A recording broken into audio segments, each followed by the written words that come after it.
While the world was obsessing over Eminem, Nelly and Avril Lavigne, Sophie Ellis-Bextor was making sure disco never died. It's the night on the dance floor, but you better not kill the groove. Hey, hey, hey. Her voice formed the fabric of the noughties, and Sophie's been murdering dance floors and airwaves ever since.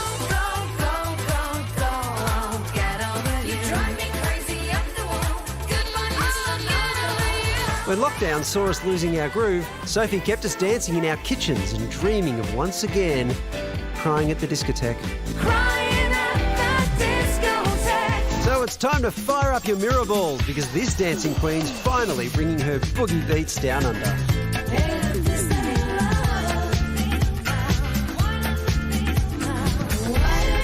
Would you please welcome Sophie Ellis-Bextor?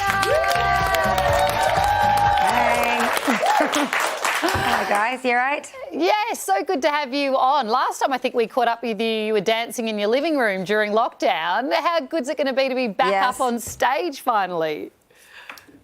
Oh, glorious. Absolutely glorious. Yeah, I've been doing lots of summer festivals here and it's been so nice, and there's a palpable extra layer of joy associated with everybody just being able to get together and dance together under the same sky. It's been gorgeous. Sophie, you're coming down to Australia for the Summer Camp Festival. Are you bringing your kids? Because last time we spoke to you and we saw on Instagram, they're very good backup dancers. Are they? I mean, when we were doing the kitchen discos at home, I found it quite funny because they'd have loads of energy for maybe like the first sort of like 5-10 minutes, and then they just start flopping, and then they start attacking each other, and then maybe climbing something. So I will actually be leaving them at home for this trip. I'm going to bring my husband so that we actually get to have a bit of fun. But yeah, no, it's going to be just me actually. That's amazing. I was going to say you're going to tack on a bit of a summer holiday or something. You and your hubby can enjoy a bit of Australia time. Exactly, which is really brilliant because I haven't been to Australia for 7 years. I was supposed to come in 2020 and then obviously the world went wonky. So I'm really glad to be coming over, and I've had so many amazing times in Australia before. So I'm very excited to be coming back. Congratulations also on your new song. We've got a little clip of it here. You always knew how to creep into my head, always finding ways to sleep in my bed. You have always kept me hypnotised. Hypnotised. I mean, I was going to say it's called hypnotised, but do I have to say it hypnotised? It's totally up to you, but when you're singing it, I recommend it, otherwise it doesn't rhyme. So is that the motivation for the title? Hypnotised is just easier to rhyme with all the other... Yeah, right. Yeah, absolutely. It's pop poetic licence, I'm afraid. You've got a huge number of talents, but one of them I'd like you to have a look at this. This is you and your husband, and you have a special talent about delivering a beer for him. Let's have a look at that. I can't find a bottle opener. Okay. Oh!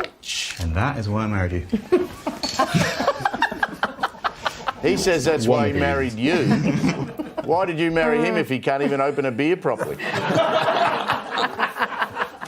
Do you know what? Everybody is squeamish about me using my teeth to open a bottle of beer until they can't find a bottle opener, and then they all come running. So when you get here, I've got a tip for you. All the beer in Australia, they're actually screw tops, right? You don't actually have to do it with your teeth. You don't need a bottle opener, so your teeth will be safe. OK, I'll have to find a new talent. I'll be redundant. What am I going to do with myself? Was it fun being on Gogglebox together? Yeah, it was actually, and quite sweetly. I got to do it with my mum first and then with Richard. And, I mean, you know, what's not to love? You just sit there watching TV and chatting about it. I've been in practice for years. And Sophie, another thing you've done recently is you've broken a world record. What can you tell us about that? So a couple of weekends ago, I was at a lovely festival called Camp Festival, where they organised the world's biggest disco dancing troupe. So it was nearly 600 people, and I was basically doing the rallying call and helping them remember the dance moves. But it was all very official. The Guinness World Record adjudicators were there. They went around with their clipboards, and yeah, they broke the world records, which is really glorious. It was a really special moment, actually. It was just lovely. There's something very special about seeing loads of people all doing a synchronised dance routine. I look forward to the world record for the most amount of people opening a bottle of beer with their teeth. Soph, we can't wait to have you down under. All the info, if you want to go see Sophie at Summer Camp Festival, all the info is on our website. Sophie Ellis-Bextor, thank you so much. Thanks so much, everybody. It's lovely to talk to you, and see you soon.